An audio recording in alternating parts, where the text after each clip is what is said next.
Okay, lie on your back for me, Beverly. First off, we can test innominate movements. We can test anterior and posterior rotation of the innominate. And again, remembering that there's very, very little actual movement occurs here. The movement does occur is probably by cartilaginous deformation or fibrocartilage deformation. What we want to test is end fill. So if this isn't moving properly, if it's hypomobile, or even if it's hypermobile, come to that, we expect to pick up a different end fill. Okay, so if I want to test anterior rotation or extension of this right innominate, I'll stabilise the left, come onto the top of the ASIS, and push the ASIS downward to rotate this anteriorly, like so.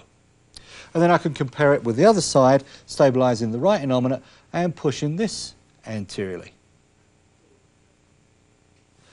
For posterior rotation, I simply reverse grips. So I'll stabilise the left one down, come onto the inferior aspect of the ASIS and push this one upwards or cranially to rotate it posteriorly, and then compare the other way.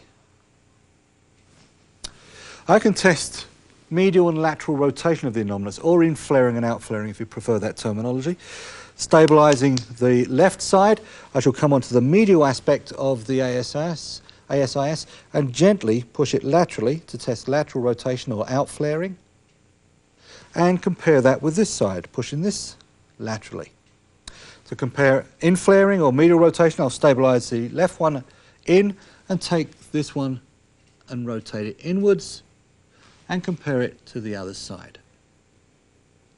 So I can compare anterior posterior rotation, flexion or flexion and extension. I can compare in-flaring and out-flaring or medial and lateral rotation. I can also test the mobility of this superiorly and inferiorly if I'm concerned there's actually a cranial or a caudal subluxation, the upslip or the downslip. We'll do this in exactly the same way as we did the cranial caudal stress testing. Lie on your stomach for me. But this time, instead of applying a lot of force to stress this, I'll apply minimal force to fill the end fill. So I'll stabilise the sacrum up by coming onto the apex, onto the superior aspect of the PSIS, and very gently push it down and get the end fill and compare it to the other side. Now, if this is subluxed up, when I try to push it down, I'll get this abrupt pathomechanical end fill. If I want to test upward mobility, then I'll stabilise the base of the sacrum, come onto the inferior aspect of the PSIS, and push that up gently. And compare it with the other side, again looking for this hard, abrupt end fill that would denote a subluxation. To test sacroiliac mobility, that is the mobility of the sacrum on the innominates, I can come directly onto the innominate. And I'm going to have an idea of which one I'm going to test, but essentially what I'm going to do is push down on each of these corners.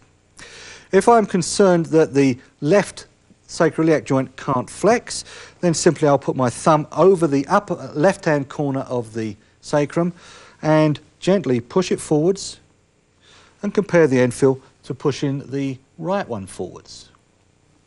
If I'm concerned that the right SI joint can't extend, then I'll push through the inferior lateral angle on the left side so that as I push through it, it'll actually lift that upper right-hand corner backwards, that is extend the sacrum.